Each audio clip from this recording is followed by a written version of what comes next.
Hi, my name is Thomas Van Otteren, and this is my Lesson 3 video reflection. Question 1. What do you think are the top 3 perceptual distortions that employees are most likely to be affected by when forming perceptions of a new manager? Defend your answer. Confirmation bias is definitely number 1 for me.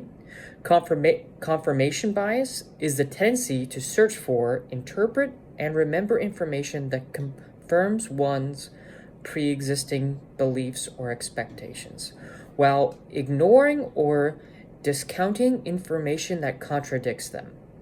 When a manager gets hired, employees usually find out the gossip before they even meet the new manager.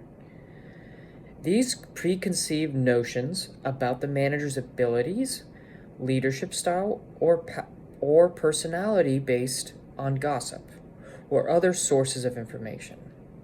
Confirmation bias can lead employees to selectively focus on information that supports their initial judgments, making it difficult for them to form an objective and accurate perception of the new manager.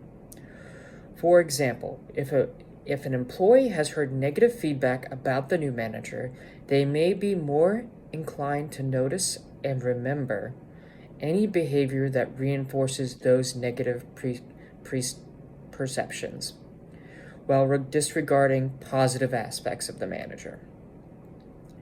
Now, number 2 is definitely the halo effect.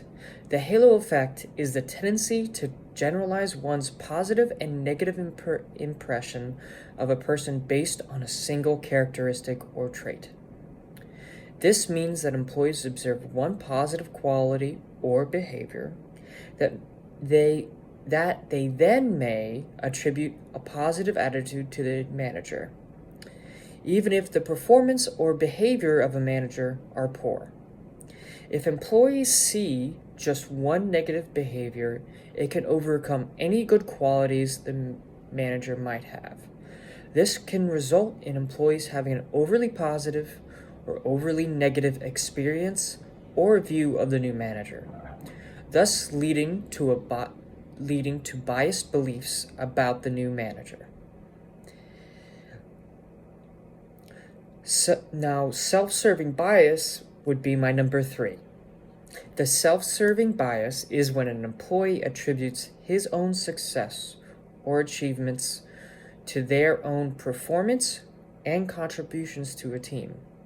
If an employee is successful, they are more likely to attribute their achievements to their own abilities and efforts.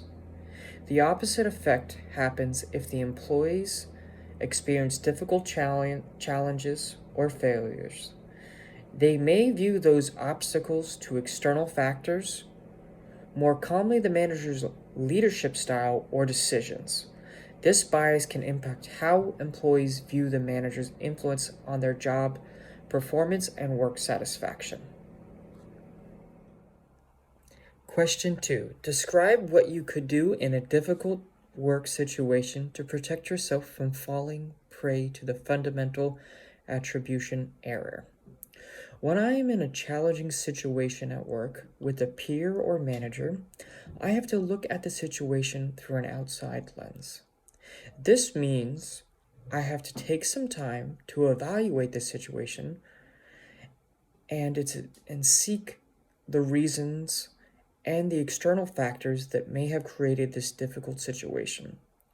Similar to the rest of my life and all of our lives, there are often situational pressures, stress, or other factors that could have led to the difficult situation with my peer or my manager. As a real-life example, a salesman at my work was bombarded by an overflow of customers during our busy season. This led to a great deal of mistakes on their part. If there are personal issues that exist, then this can only add to the pressure that the salesman is experiencing. By stepping back and taking a look at the salesman's performance, I could see that he was overloaded with work, which led to his poor performance. By avoiding hasty judgments, on one problematic occurrence and instead gathering any additional information on the problem, I can gain an understanding of the situation and figure out how to solve or alleviate the problem with performance. To find out more information, I can talk to peers, other salesmen, or my superiors. This can work for many work environments, including your own. Although sometimes it's best just to talk with a salesman to get a better view of their motivations, failures, successes, or external circumstances that have affected their job performance. Personally, what I like to do is before I meet with a salesman that has a problem, I like to find out how they made the mistake, who they met with, and what was the situation they were going through with this customer. As a manager, I need to be able to recognize that the fundamental attribution error is a cognitive bias that can come into play with anyone, even myself. We must all try to see our own biases and shortcomings that lead us to make these generalizations that just lead to problems at work. Self-awareness is entirely important to anyone who manages people, or even parents when they have children and they're raising them and talking to them. We must all seek these problems, take a step back, and evaluate them so that we can find out any additional information behind whether it's a child's action, a peer's action, or a manager's action.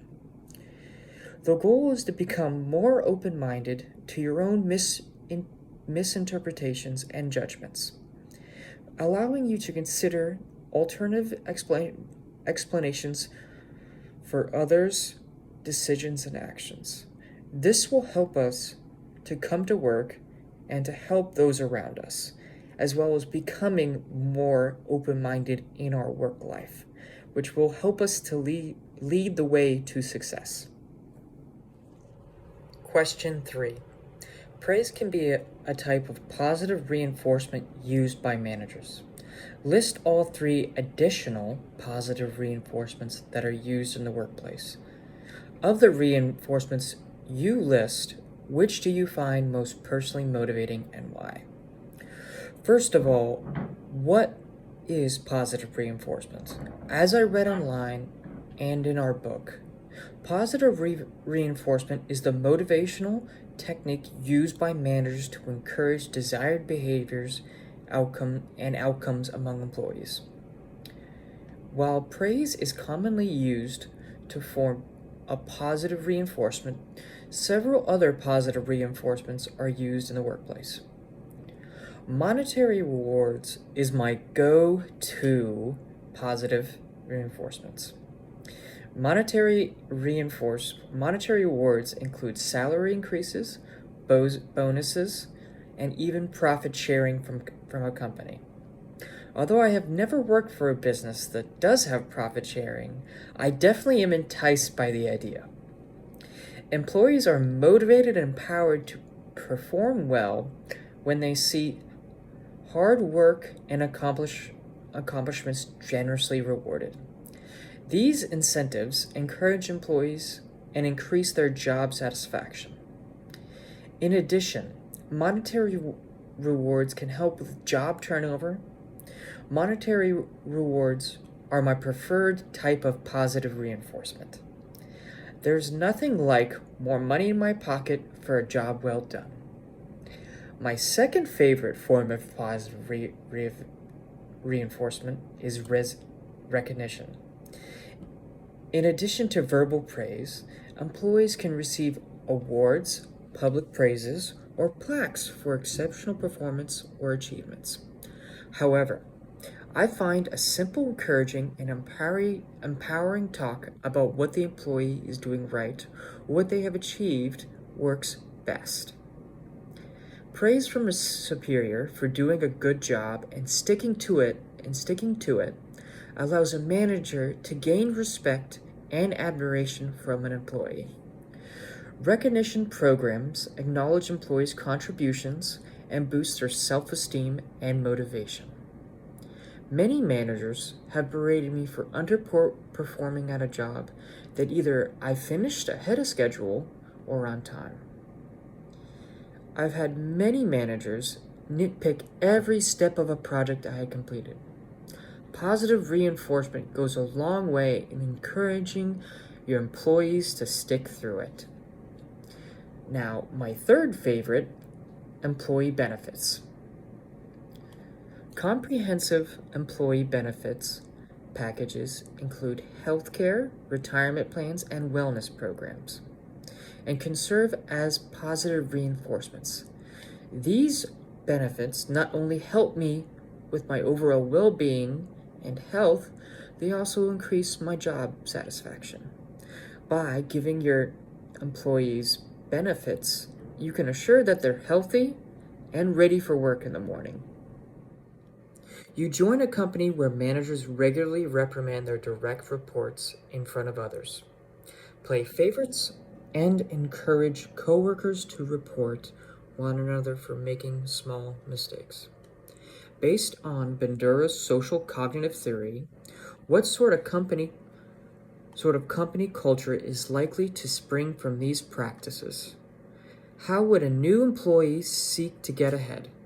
At such a company, to what extent would efforts to succeed in this culture directly benefit the company's shareholders? Aligning with favoritism.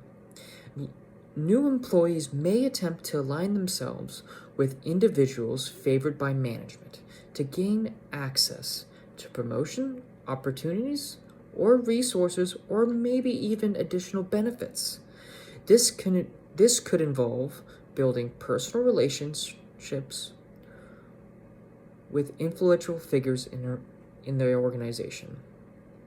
Avoiding risks. To minimize the risk of public reprimand or reporting by coworkers, new employees may adopt a cautious approach, avoiding taking risks or making decisions that could lead to mistakes or criticism. Conforming to the norms. In a culture where certain behaviors are encouraged or tolerated, new employees may conform to these norms to avoid standing out or being targeted. These may involve keeping quiet, not challenging authority, or participating in negative behaviors. Self-promotion. My worst and most hated one. New employees may engage in a form of self-promotion to gain recognition and favor from management. This could involve showcasing their achievements, volunteering for high-profile projects, and seeking opportunities to gain or demonstrate their value to the organization. Now, I have a personal example of this.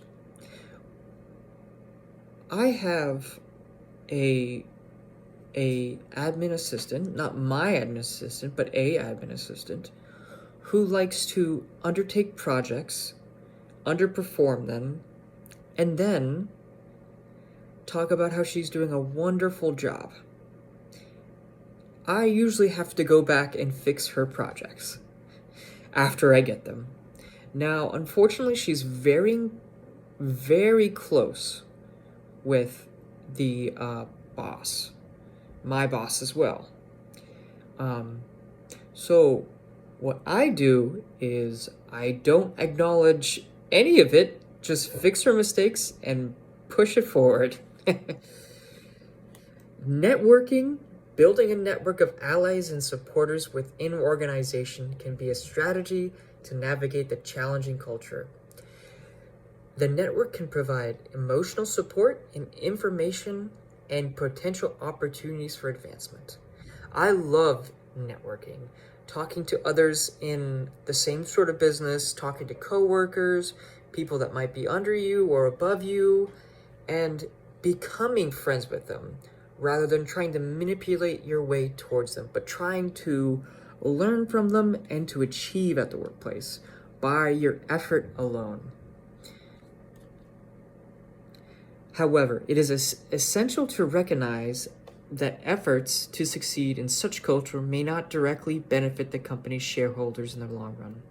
While short-term gains such as promotions or rewards may be achieved through these strategies, the overall impact on the organization's performance and innovation and employee retention and overturn may be in the negative.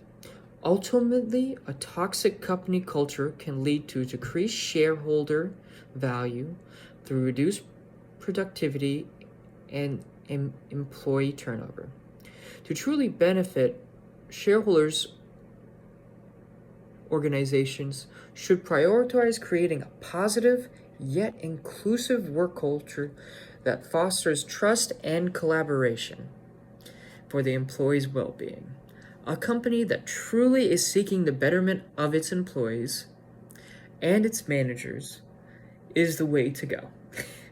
I would love to work for a company that encourages me, rewards me monetarily, or is just there to talk to and work through problems as a team.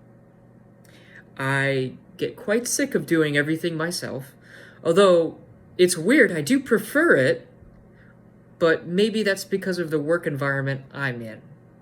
I will say I've had team members that have quit because of the stress. They've done a great job, but everyone who doesn't quit does an okay job, I would say. An okay job.